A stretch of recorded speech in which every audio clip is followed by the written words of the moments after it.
Chapter 42 के starting में हम सन एंड मून स्क्वाड को देखते हैं और हम उस जेल को देखते हैं जिसके अंदर एडी बंद होती है और हम उन दोनों को देखते हैं जो एडी के पास खड़े होते हैं और उनमें से एक एडी के हाथों में बंधी रस्सी को काट रहा होता है और जैसे ही वो काट के सामने देखता है उसके सामने एक गोश्त होती है और वो कहती है क्या तुम इसे बचाने की कोशिश कर रहे हो। और वो आदमी ये देखकर डर जाता है। फिर वो गोश्त कहती है नहीं, मुझे लगता है तुम इसे चोट पहुंचाने की कोशिश कर रहे थे। और ये सुनते ही वो आदमी डर के मारे अपने तलवार से उस भूत के ऊपर हमला कर देता है, लेकिन वो सामने देखता है उसके सामने कुछ भी नहीं होता। फिर वो अपने आसपास देखता है लेकिन उसे कुछ भी नहीं मिलता। फिर वो अपने शैडो में देखता है और उसकी शैडो में से बहुत सारी आंखें सिर्फ उसी को देख रही होती हैं और फिर उस शैडो में से बहुत सारे हाथ बाहर निकलते हैं और उसको पकड़कर उसके अंदर खींच लेते हैं। और ये सारा चीज़ उसके दिमाग में चल रहा होता है। और फिर वो पीछे वाला आदमी उससे कहता है हे, आखिर तुम्हें इतना देर क्यों लग रहा है, क्या तुम्हें कुछ मिला। फिर उसको पीछे से कुछ आवाज़ आता है और वो गेट के पास जाता है और जैसे ही वो गेट खोलता है वो देखता है जितने भी सन एंड मून स्क्वाड के आदमी होते हैं वो सब ज़ॉम्बी बन गए होते हैं और वो ज़ॉम्बी उसके ऊपर हमला कर देते हैं। तो मैं आपको शॉर्ट में बताता हूँ कि यहाँ पे इतने सारे भूत आए कहाँ से। एरी ने उन तलिस्मान की मदद से कई सारे भूतों को सप्रेस करके रखा था, लेकिन जैसे ही वो तलिस्मान टूटा वो सारे भूत आज़ाद हो गए और वो लोग अपने आसपास के जितने भी भूत हैं उन सबको अट्रैक्ट कर रहे हैं, जिसकी वजह से यहाँ पे इतने सारे भूत आ गए हैं। फिर हम सन एंड मून स्क्वाड के कुछ गार्ड्स को देखते हैं जो रात को पहरेदारी कर रहे होते हैं। तभी उनमें से एक कहता है आज दिन भर वेदर बहुत बढ़िया था, लेकिन पता नहीं अब इसे क्या हो गया है। और हम देखते हैं उन दीवारों से कई सारे ज़ॉम्बी चढ़कर ऊपर आ रहे होते हैं और वो गार्ड ये देखते हुए कहता है आखिर ये सब है क्या। और तभी वो सारे ज़ॉम्बी उन दोनों गार्ड के ऊपर हमला कर देते हैं। इसके बाद हम गैंगों को देखते हैं जो सन एंड मून स्क्वाड के पास आ गया होता है और वह उन पहाड़ों के ऊपर देखता है। वहाँ पे पहाड़ों के ऊपर बादल गोल गोल घूम रहे होते हैं और ये सब देखकर गैंगोंग कहता है कहीं मैं लेट तो नहीं हो गया। और फिर ये कहने के बाद वो वहाँ से जंप मार के आगे बढ़ जाता है। तभी हम एक जेल में देखते हैं जहाँ पे कुछ कैदी आराम से सो रहे होते हैं। तभी उनमें से एक की नींद खुल जाती है और वो उन गार्ड्स से चिल्लाते हुए कहता है हे गार्ड्स, तुम लोग बाहर जो भी कर रहे हो प्लीज़ करना बंद कर दो, मैं यहाँ पे सो नहीं पा रहा हूँ। और उसकी आवाज़ सुनकर जो लोग सो रहे होते हैं वो लोग भी जग गए होते हैं और वो दोनों कहते हैं तुम कितने बेवकूफ़ हो, तुम इतना तेज चिल्लाए कि हमारी नींद भी टूट गई। तभी उनमें से एक आदमी कहता है हे गाइस, ये लोग हमें कुछ दिनों में रिलीज़ करने वाले हैं, इसीलिए किसी भी तरह का प्रॉब्लम खड़ी मत करो, अपने कान बंद करो और सो जाओ। तभी वो पहला आदमी कहता है ठीक है, और ये कहने के बाद वो सो जाता है। तभी उसे गेट के बाहर से आवाज़ आती है और फिर उसके बाद वो देखता है वो गेट खुल गया होता है और उसके साथ साथ वो सारे आदमी जग गए होते हैं और वो देखते हैं गेट के बाहर वही ज़ॉम्बी खड़ा होता है। तभी हम उस आदमी को देखते हैं जो थोड़ा सा हट्टा कट्टा होता है और वो सोने की कोशिश कर रहा होता है, लेकिन उसके कानों के पास कुछ टूटने फूटने की आवाज़ आती है और वो उठते हुए कहता है सीरियसली गाइस, क्या तुम लोग अपना मुंह बंद करके चुपचाप सो नहीं सकते। फिर वो गेट के पास देखता है जहाँ पे उसके सारे साथी गिरे होते हैं और वो सब के सब ज़ॉम्बी में कन्वर्ट हो गए होते हैं और वो सारे के सारे इस आदमी की तरफ देख रहे होते हैं। और ये आदमी कहता है तुम बास्टर्ड्स, तुम लोगों की हिम्मत कैसे हुई मुझे इस तरह से देखने की। और वो आदमी जैसे ही अपनी बात ख़त्म करता है वो सारे ज़ॉम्बीज़ उसके ऊपर ही हमला कर देते हैं। इसके बाद हम उस जेल में देखते हैं जहाँ पे गार्ड्स और जितने भी कैदी होते हैं वो सब के सब ज़ॉम्बी में कन्वर्ट हो गए होते हैं। फिर हम एरी को देखते हैं जिसके पास वही भूत बैठी होती है और वो एरी को लोरी सुनाने लग जाती है, क्योंकि अगर एरी एक बार उठ गई तो वो सारे भूतों को फिर से सप्रेस कर देगी। उसके बाद हम डोगिम को देखते हैं जो अपने अंकल के साथ जा रहा होता है। तभी डोगिम कहता है आखिर वो लोग कैसे विंड एंड अर्थ क्लैन पे अटैक कर सकते हैं। फिर डोगिम का अंकल कहता है धीरे बोलो डोगिम, वो लोग जानते हैं कि हम यहाँ से भाग चुके हैं, जब तक हम लोग यहाँ से कम्प्लीटली बाहर नहीं भाग जाते तब तक हमें अपने गार्ड्स को डाउन नहीं करना है। फिर डोगिम कहता है और मेरे फादर और मेरी सिस्टर का क्या हुआ। फिर डोगिम का अंकल कहता है तुम्हें चिंता करने की ज़रूरत नहीं है डोगिम, वो लोग सेफ़ हैं, हमने उन्हें चकमा देकर पहाड़ों के बीच जहाँ पे हमारी छुपने की जगह है हमने उन्हें वहाँ तक पहुँचा दिया है, वो लोग वहाँ पे उन्हें ढूंढ नहीं पाएंगे। मुझे नहीं पता कि वो इन सब चीज़ों को लेकर अवेयर है या नहीं। एक्चुअली ये एक तरह से अच्छा ही है कि वह इस टाइम में उस स्टेट में है। फिर डोगिम का अंकल आगे कहता है, तो मैं उस जगह पहुंचा जहां हम मिलने वाले थे, लेकिन तुम पहले ही जा चुके थे, तो मुझे लगा तुम शायद येलोस्टोन विलेज की तरफ गए होंगे, लेकिन मुझे नहीं पता था कि वो लोग यहाँ पहले से ही होंगे। फिर डोगिम कहता है, आखिर वो लोग थे कौन? फिर उसका अंकल कहता है, उन लोगों ने मास्क पहना हुआ था, इसीलिए मैं उन्हें पहचान नहीं पाया, लेकिन ये तो क्लियर है कि उन लोगों को मार्शल आर्ट यूनियन ने भेजा था। फिर डोगिम कहता है, क्या मार्शल आर्ट यूनियन? लेकिन क्या हम मार्शल आर्ट यूनियन के मेंबर नहीं हैं? आखिर वो लोग हम पे अटैक कैसे कर सकते हैं? फिर डोगिम का अंकल कहता है, मेरे भाई ने तुम्हें यह सब बताने के लिए मना किया था जब तक तुम विंड एंड अर्थ क्लैन के लीडर नहीं बन जाते, लेकिन समझा जा सकता है अभी जो स्थिति है उसके हिसाब से मैं तुम्हें ये सब बता रहा हूँ। और वो कहता है, हमारा clan wind and earth clan martial art union में तब एक्सेप्ट किया गया था जब मैं सिर्फ 5 साल का था और मेरा भाई 10 साल का, तो बस 40 साल ही तो हुए हैं। उससे पहले हमें कोई भी वास्तविक क्लैन नहीं मानता था, एक ऐसा ग्रुप जिसने सामान पहुंचाकर पैसे तो कमाया, लेकिन हमारी पहचान हमेशा अनक्लियर ही रही और दुनिया ने हमें इसी तरह से पहचाना। और फिर उन दिनों मार्शल आर्ट की दुनिया में एक बहुत ही बड़ा युद्ध हुआ। नॉर्थ के जो थेन्स थे, जिन्हें डेविल लीजन भी कहा जाता था, उन लोगों ने सेंट्रल डिस्ट्रिक्ट के मार्शल आर्टिस्ट के साथ भिड़ गए। अपने हिस्ट्री का सबसे बड़े दुश्मन का सामना करने के लिए मार्शल आर्ट यूनियन ने सभी छोटे क्लैन को एक साथ फॉर्म किया और एक अलायंस बनाया उनसे लड़ने के लिए। और अंत में एक लंबी फाइट के बाद डेविल लीजन हार गया, लेकिन ये जीत सिर्फ कहने के लिए जीत थी, क्योंकि इसमें मार्शल आर्ट यूनियन के 80% मार्शल आर्टिस्ट सेक्रीफाइस हो गए थे। और जो लोग इस फाइट में बच गए थे, उन लोगों ने मार्शल आर्ट की दुनिया को छोड़ दिया, क्योंकि वो लोग मार्शल आर्ट की दुनिया के कॉन्फ्लिक्ट से थक चुके थे और अपने साथियों का डेड बॉडी का शोक मनाते मनाते भी वो लोग थक चुके थे। और वो छोटे क्लैन जिन लोगों ने उस फाइट के अंदर पार्ट नहीं लिया था, उन लोगों ने मिलकर आज के मार्शल आर्ट यूनियन की स्थापना की। और अपने एरिया को बढ़ाने के लिए नए यूनियन ने जितने भी छोटे क्लैन थे उन सभी को अपने अंदर लेना स्टार्ट किया। और इसी तरह विंड एंड अर्थ क्लैन भी यूनियन के अंदर शामिल होने में सफल रहा। ऐसा लगा जैसे ये मार्शल आर्ट वर्ल्ड स्टेबल होने लगा है, लेकिन ये स्टेबिलिटी 20 साल से ज़्यादा नहीं रही। और फिर वो आया डोको योंग द एब्सोल्यूट वन। वो और उसके फॉलोअर्स ने मिलकर पूरे मार्शल आर्ट वर्ल्ड को आतंकित कर दिया और सिर्फ 3 सालों में ही मोस्टली जगहों पर कब्जा कर लिया। लेकिन अगर उन लोगों के बीच में ही इंटरनल कॉन्फ्लिक्ट नहीं होता, तो आज पूरा मार्शल आर्ट वर्ल्ड पैच्योन क्लैन के अंडर काम कर रहा होता। और फिर कुछ हुआ, वो सारे छोटे क्लैन जिन लोगों ने मिलकर मार्शल आर्ट यूनियन बनाया था, उनमें से आधे से ज़्यादा क्लैन जो फाइट के दौरान न्यूट्रल थे, उन लोगों ने डोकोयोंग के सामने सरेंडर कर दिया। और डोकोयोंग के लिए उन लोगों ने कस्में भी खाई। और जब पैच्योन क्लैन टूटा, तो वो सारे क्लैन जो पैच्योन क्लैन के सामने सरेंडर हो गए थे, उन लोगों के साथ भी यही हुआ। और उसके बाद मार्शल आर्ट यूनियन ने अपने ही क्लैन के साथ भेदभाव करना शुरू कर दिया। पहले तो ये भेदभाव छोटा था, लेकिन बाद में यूनियन ने उन सभी क्लैन को इग्नोर करना स्टार्ट कर दिया। वे लोग आवाज़ भी नहीं उठा सकते थे, क्योंकि कंप्लेन करने पर उन्हीं लोगों को सज़ा मिलती थी, और इसीलिए वो लोग चुपचाप इस चीज़ को सहते गए। फिर एक अफवाह फैली कि गोल्डन एम्परर क्लैन को ख़त्म कर दिया गया, क्योंकि उसने यूनियन को ख़त्म करने की कोशिश की, लेकिन ऐसा नहीं था। ये तो यूनियन का ही ट्रैप था, क्योंकि उस क्लैन ने यूनियन को छोड़ने की बात कही थी, इसीलिए उसको मिटा दिया गया।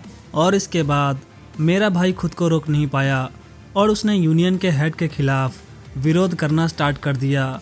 और उसने यूनियन से कहा, अगर यूनियन ने हमारे साथ भेदभाव करना बंद नहीं किया, तो विंड एंड अर्थ क्लैन और उसके साथ दूसरे क्लैन भी यूनियन को छोड़ के चले जाएंगे। और इसके बाद हालांकि उन दोनों ग्रुप के बीच अभी भी एक दीवार खड़ी थी, लेकिन उन लोगों ने खुला भेदभाव करना बंद कर दिया। फिर भी उन लोगों ने जो किया, उन लोगों को अपने काम पे कोई पछतावा नहीं था और ना ही उन्होंने कभी अपनी गलतियों के लिए माफ़ी मांगी। और उल्टा वो लोग मेरे भाई को ही अपने रास्ते का कांटा समझते थे। सिर्फ इसीलिए वो लोग हमें इग्नोर नहीं कर सकते थे, क्योंकि उनके सबसे बुरे कंडीशन में विंड एंड अर्थ क्लैन ने उन लोगों को सबसे ज़्यादा पैसा दान किया था। शायद वो लोग विंड एंड अर्थ क्लैन का सारा पैसा हड़पने की योजना बना रहे थे, जैसे उन लोगों ने गोल्डन एम्परर क्लैन के साथ किया था। लेकिन वो लोग अपने प्लान को एग्जीक्यूट नहीं कर पाए, क्योंकि हमारा इन्फ्लुएंस उन छोटे क्लैन के ऊपर ज़्यादा था। और मेरा भाई, जो स्टील लाइन के नाम से जाना जाता था, उसने बचे हुए पैचन क्लैन के लोगों को खौफ में रखा। और इस तरह समय बीतता रहा, जबकि हम एक दूसरे के खिलाफ अपने मन के अंदर करवाहट लिए बैठे रहे। लेकिन तुम अब इस सिचुएशन को देखो। मेरा भाई पिछले 1 साल से किसी अननोन बीमारी से अनकॉन्शियस पड़ा है, और मैं उनके लिए कोई खतरा नहीं, क्योंकि मैं हमेशा अपने भाई की शैडो में ही रहा हूँ। और ऊपर से तुम अभी रेडी नहीं हो स्टील लाइन के नाम को लेने के लिए। दूसरे शब्दों में कहूँ तो यही सबसे बेस्ट टाइम था उन लोगों को हम पे हमला करने के लिए, इससे पहले कि तुम अपने स्किल को मास्टर कर लो। और ये सब सुनकर डोगिम कहता है, मुझे समझ में नहीं आ रहा है, आखिर मैं कैसे संभलूं। फिर उसके अंकल कहते हैं, तुम्हें समझने की ज़रूरत नहीं है, जब टाइम आएगा तब तुम खुद ही समझ जाओगे। और इसके बाद ही 2 गार्ड वहाँ पे आते हुए कहते हैं, हमने इन्हें ढूंढ लिया, ये लोग यहाँ पर हैं। लेकिन डोगिम के अंकल उन लोगों को मार देते हैं और कहते हैं, क्या तुम भाग सकते हो? फिर डोगिम के अंकल कहते हैं, देखने से तो ऐसा लग रहा है कि हम दोनों साथ में बाहर नहीं जा सकते। और वो आगे कहते हैं, जो मैंने तुमसे कहा वो याद रखना डोगिम, वो लोग जिस चीज़ के लिए आ रहे हैं वो तो कंफर्म है, तुम्हें बस उस चीज़ को प्रोटेक्ट करना है। वो स्टैम्प जिसे हमारे क्लैन के चुने हुए सक्सेसर को ही दिया जाता है, वो stamp wind and earth clan के खजाने के भंडार को खोल सकता है। क्या मेरे भाई ने तुम्हें यह बताया कि वो स्टैम्प कहाँ छुपा हुआ है? और ये सुनकर वहाँ पे जो भूत होता है वो हंसने लग जाता है और वो कहता है, मुझे पता था। फिर डोगिम कहता है, हाँ उन्होंने मुझे बताया। लेकिन तभी उसके अंकल कहते हैं, हाँ ये तो अच्छा है, तुम्हें उसको कहीं पे खोना नहीं है, क्योंकि वो हमारे क्लैन का फ्यूचर है। और तुम्हें उसके बारे में किसी को भी नहीं बताना, क्योंकि सिर्फ तुम जानते हो कि वो कहाँ पर है। और उसके अंकल वहाँ से जाते हुए कहते हैं, मैं उनका ध्यान भटकाता हूँ, इससे तुम्हें थोड़ा सा टाइम मिल जाएगा और तुम यहाँ से भाग जाना। फिर डोगिम अपने अंकल को बुलाते हुए कहता है, अंकल मुझे नहीं पता कि मैं यहाँ से सेफली बाहर जा पाऊँगा या नहीं, इसीलिए बेहतर यही होगा कि आपको भी जान लेना चाहिए कि वो स्टैम्प कहाँ पे रखा हुआ है। और डोगिम ने स्टैम्प के बारे में अपने अंकल को बता दिया होता है। फिर हम उसके अंकल को देखते हैं जो धीरे धीरे आगे बढ़ रहे होते हैं और उनके सामने बहुत सारे सन एंड मून स्क्वाड के आदमी होते हैं। और हम देखते हैं डोगिम के अंकल उन लोगों से मिले हुए हैं और वो उन गार्ड से कहते हैं, जाओ और उसको मार दो, क्योंकि मैं अपने ही भतीजे को मारने के लिए कंफर्टेबल फील नहीं करता। फिर हम डोगिम को देखते हैं जो वो हाँफते हुए जा रहा होता है और तभी उसके सामने वही आत्मा आती है और वो कहती है, कितने बेवकूफ़ हो तुम, तुम्हारे पास सिर्फ वही एक लास्ट रीज़न था जिसकी वजह से वो लोग तुम्हें मार नहीं रहे थे, लेकिन तुमने उसे भी उन्हें दे दिया। और ये सुनकर डोगिम उससे कहता है, तुम चुप रहो। और फिर वो आत्मा हंसने लग जाती है। फिर हम देखते हैं डोगिम के पीछे बहुत सारे सन एंड मून स्क्वाड के आदमी आ गए होते हैं और वो सारे के सारे डोगिम के ऊपर हमला करने के लिए रेडी होते हैं। और वो गोस्ट कहता है, मैंने तुमसे कहा था, क्या मैं कभी भी किसी चीज़ के बारे में गलत साबित हुआ हूँ? और फिर हम डोगिम को देखते हैं जिसे उन स्लीपिंग पिल की वजह से अभी भी नींद आ रही होती है और वो गोस्ट पीछे से कहता है, अब तो तुम्हें हार मान लेना चाहिए। फिर डोगिम कहता है, मैंने कहा चुप रहो तुम। और इसी के साथ वो सारे के सारे आदमी डोगिम के ऊपर हमला कर देते हैं। और फिर हम डोगिम को देखते हैं जो इस हालत में भी उन सभी लोगों के अटैक को रोककर उनमें से आधे से ज़्यादा लोगों को वहीं पे मार देता है। और तभी उनमें से एक आदमी कहता है, उन लोगों ने तो कहा था कि इसके पास खड़े होने तक की भी एनर्जी नहीं है, तो इसके पास इतनी सारी स्ट्रेंथ आ कहां से रही है। और फिर हम डोगिम को देखते हैं जो नीचे पड़ी तलवार को उठाकर उसी के सहारे खड़े होने की कोशिश करता है, लेकिन तभी दूर से एक तलवार उड़ती हुई आती है और उसके पेट में घुस जाती है।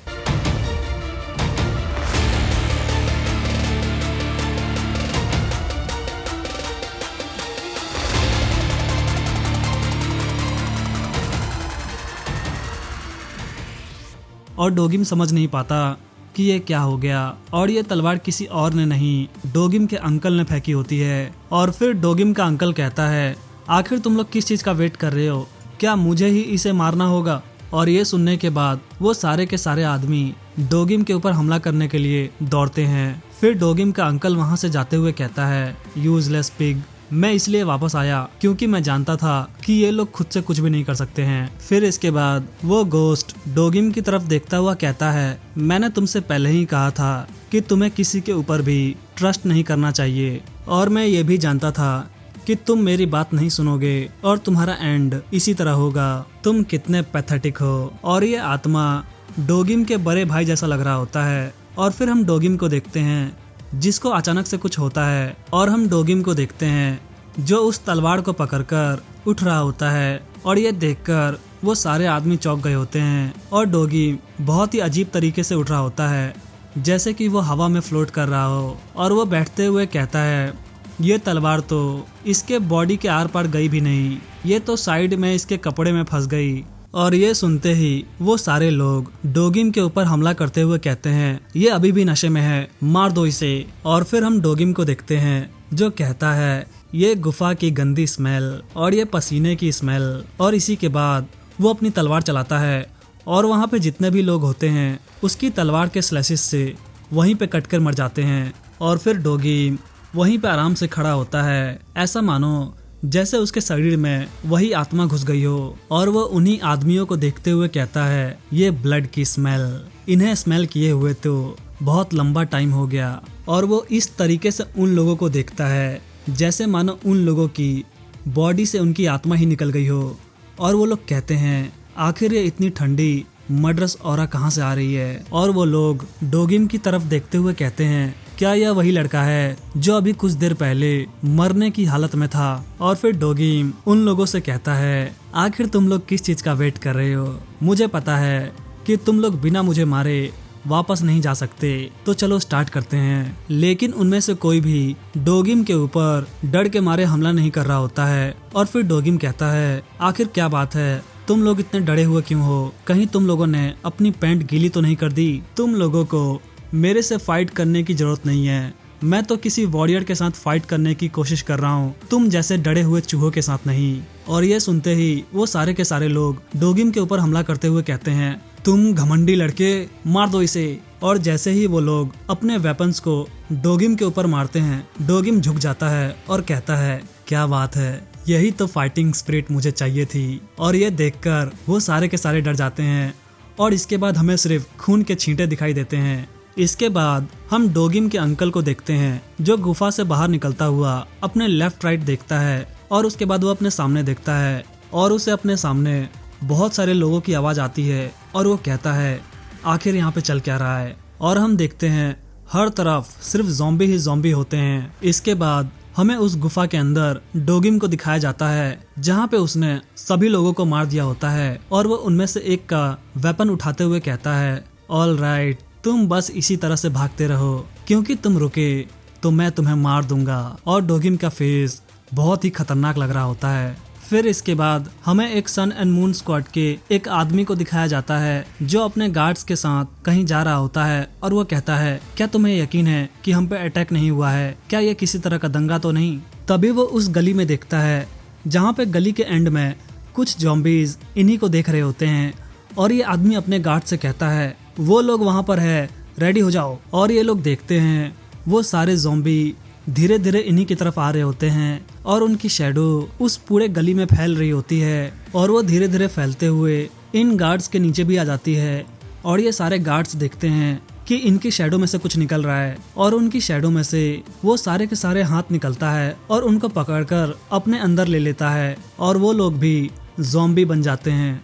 लेकिन इस आदमी को पता नहीं होता कि इसके गार्ड्स के साथ हुआ क्या और ये कहता है पता नहीं क्यों, लेकिन अचानक से यहाँ की हवा काफी हैवी हो गई है, मैं सांस नहीं ले पा रहा। और वो आगे कहता है कहीं ये सब इनकी वजह से तो नहीं हो रहा। और वो अपने गार्ड से कहता है सभी लोग अपनी तलवार लेकर रेडी रहो, किसी भी तरह का विद्रोह बर्दाश्त नहीं किया जाएगा, किसी को भी भागने मत देना। लेकिन इस आदमी को नहीं पता कि इसके पीछे के सारे गार्ड्स ज़ॉम्बी बन गए होते हैं।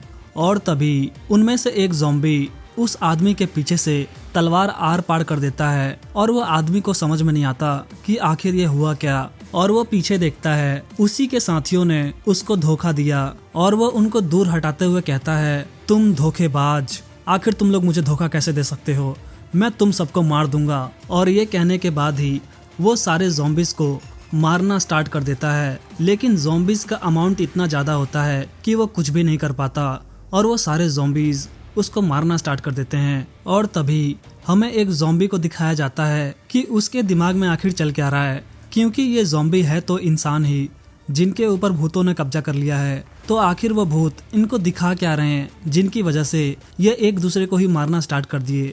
और हम उस ज़ॉम्बी के दिमाग में देखते हैं जहाँ पे वो एक गार्डन के अंदर अपनी वाइफ के साथ घूम रहा है और वो दोनों बहुत ही ज़्यादा खुश होते हैं। तभी उसकी वाइफ गायब हो जाती है और वो उसको हर तरफ ढूंढने लग जाता है, हर तरफ आवाज़ देता है, लेकिन उसकी वाइफ कहीं भी नहीं मिलती। तभी वो सामने देखता है जहाँ पे उसकी वाइफ ने फांसी लगा लिया होता है और उसकी वाइफ के नीचे बहुत सारे लोग खड़े होते हैं और वो सारे लोग इसको देखकर हंस रहे होते हैं। और ये आदमी गुस्से में अपनी वाइफ का बदला लेने के लिए अपनी तलवार निकालकर उन सभी लोगों को मारना स्टार्ट कर देता है। लेकिन उसे नहीं पता कि रियल वर्ल्ड में ये सभी असली लोगों को मार रहा है। और ऐसे ही उन सभी ज़ॉम्बी के दिमाग में कुछ न कुछ चल रहा होता है जिसकी वजह से वो लोग एक दूसरे को ही मारने पे तुले हुए हैं। इसके बाद हमें सन एंड मून स्क्वाड के लीडर को दिखाया जाता है जो अपने एक आदमी से कहता है तो तुमने ये खुद विंड एंड अर्थ क्लैन के वाइस लीडर के मुंह से सुना।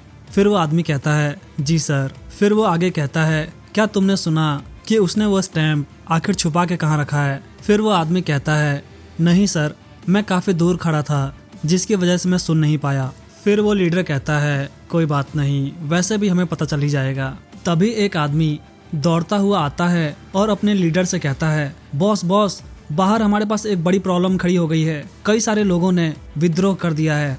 और ये सब सुनकर लीडर चौंकते हुए कहता है क्या, आखिर ये सब कैसे हो गया।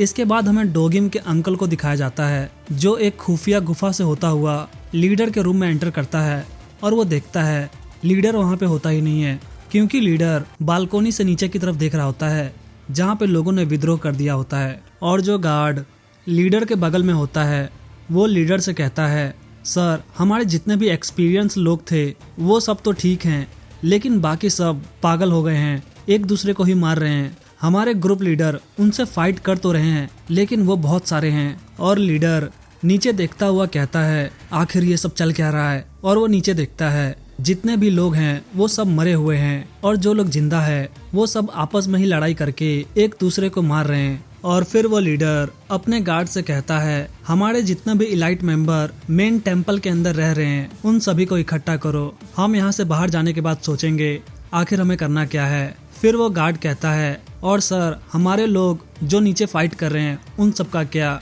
फिर वो लीडर कहता है अगर तुम्हें नीचे जाकर फाइट करने का इतना ही मन है तो तुम जा सकते हो, मैं तुम्हें रोकूंगा नहीं। और फिर वो अपने गार्ड से कहता है आखिर तुम लोग अभी तक यहाँ पर कर क्या रहे हो, जल्दी जाओ। फिर वो लीडर रूम के अंदर आता हुआ डोगिम के अंकल को देखता है और वो कहता है मुझे नहीं पता था कि तुम वापस आ गए हो। फिर डोगिम का अंकल कहता है आखिर बाहर चल क्या रहा है। फिर वो लीडर कहता है नहीं कुछ नहीं, तुम्हें चिंता करने की जरूरत नहीं। फिर वो लीडर कहता है बस ये थोड़ा जल्दी हो गया जिसकी हमने प्लानिंग की थी। इसके बाद हम गैंगोंग को देखते हैं जो सन एंड मून स्क्वाड के पास आ गया होता है और वो कहता है आखिरकार मैं पहुंच ही गया, मुझे नहीं पता था येलो स्टोन विलेज इतने अंदर तक है। उसके बाद हम सन एंड मून स्क्वाड के लीडर का कैसल देखते हैं जिसके अंदर बहुत सारे लोग इकट्ठा हो गए होते हैं और उनमें से एक आदमी कहता है हम सारे इलाइट मेंबर्स यहाँ पे इकट्ठा हुए हैं। फिर उन सब का लीडर कहता है हमें यहाँ से निकलना पड़ेगा, इसीलिए तुम सब के सब टनल से होके निकलो और कैप्टन मा तुम इस ग्रुप को लीड करोगे। उसके बाद कैप्टन मा सभी इलाइट मेंबर से कहता है टनल का रास्ता बहुत ही ज़्यादा पतला है,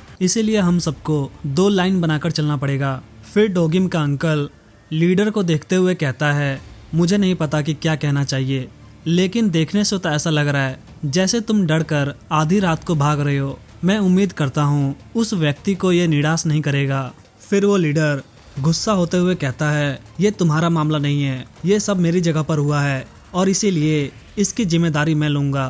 तभी डोगिम का अंकल कहता है मुझे लगा नहीं था कि तुम मेरी बातें सुन रहे थे, मैं तो बस अपने आप से ही बातें कर रहा था। फिर डोगिम का अंकल लीडर को देखते हुए कहता है ये आदमी बिल्कुल कुंडली मारे हुए एक सांप जैसा है, वॉरियर साजुन। ये एक मार्शल मास्टर है और ये इतना स्किल्ड है कि व्हाइट हॉर्स स्क्वाड भी इससे पंगे लेने से 2 बार सोचते हैं। और ये अपनी क्रूरता और ब्रूटैलिटी के लिए फेमस है और ये इतना लालची है कि अपने फायदे के लिए अपने ग्रुप को भी धोखा दे सकता है। मुझे समझ में नहीं आ रहा है कि उस व्यक्ति ने इस आदमी को क्यों शामिल किया। और उसके बाद हम कैप्टन मा को देखते हैं जो वो सारे इलाइट मेंबर्स को लेकर जाने के लिए गेट खोलता ही है तो उसके सामने डोगिम होता है और डोगिम हंसते हुए उन सभी के ऊपर अपने वेपन से स्लैशेस लगा देता है और वो स्लैशेस इतने स्ट्रांग होते हैं कि उस गेट को काटकर उन सभी आदमियों को मार देते हैं। और ये देखकर वो लीडर और डोगिम के अंकल चौंक गए होते हैं और जो इलाइट मेंबर्स बचे हुए होते हैं वो डोगिम से पूछते हैं आखिर तुम हो कौन। और फिर डोगिम हंसता हुआ कहता है आखिर तुम लोग यहाँ पर कर क्या रहे हो, क्या यहाँ पर मेरे लिए कोई वेलकम पार्टी है। उसके बाद डोगिम की नज़रें उसके अंकल पे जाती है और वो कहता है ओह मेरे अंकल यहाँ पर है, काफ़ी समय बाद मिले हैं अंकल। फिर हम देखते हैं उस लीडर ने अपने वेपन से डोगिम के ऊपर हमला कर दिया होता है और डोगिम नीचे झुकता हुआ बच जाता है और वो कहता है तुमने तो मेरे भाई के बॉडी को लगभग आधा काट ही दिया था। और डोगिम को ये अटैक डॉज करता हुआ देख वो लीडर चौंक जाता है और अपने वेपन को अपने पास बुला लेता है। और फिर डोगिम का अंकल डोगिम को देखते हुए कहता है ये इसकी मूवमेंट ये तो कोई और ही लग रहा है। और उसको डोगिम में उसका बड़ा भाई नजर आता है और ये देखकर उसका अंकल चौंक गया होता है। और फिर डोगिम कहता है भागते हुए मरने से अच्छा है तुम अपनी जान बचाने के लिए लड़ो। और ये सुनकर वो लीडर अपने वेपन को घुमाते हुए कहता है तू घमंडी लड़के।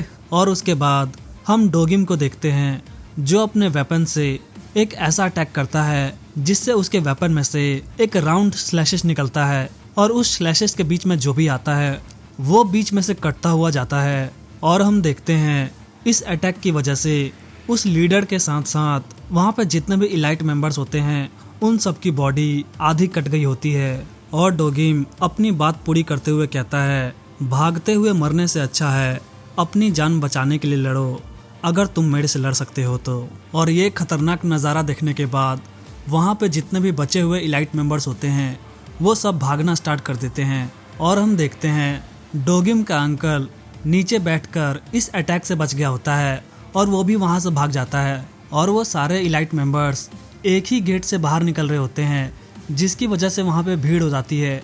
और वो बाहर वाले मेंबर कहते हैं आखिर यहाँ पे हुआ क्या है, तुम सब भाग कहाँ रहे हो। और वो अंदर वाले इलाइट मेंबर्स भागते हुए कहते हैं जल्दी जल्दी से हटो जल्दी हटो।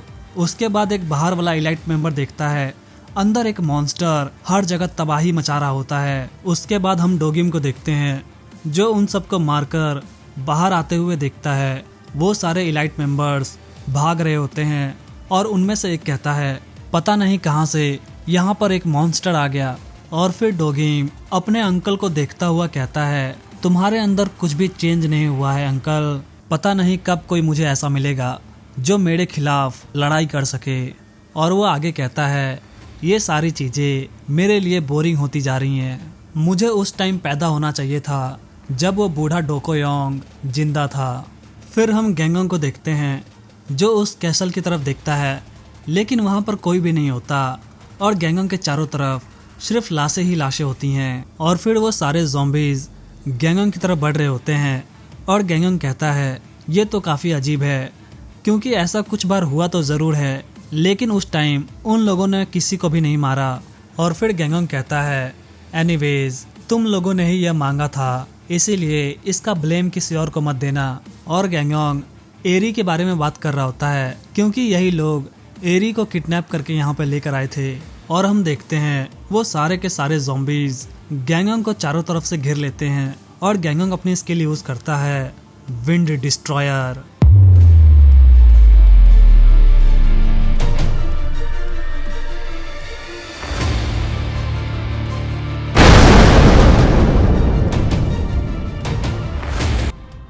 और इस अटैक से इतनी ज़्यादा विंड प्रेशर निकलती है कि वो पूरी घाटी में फैल जाती है। और इस अटैक को दूर से ही डोगिम फील कर लेता है और वो चौंकता हुआ पीछे देखता है।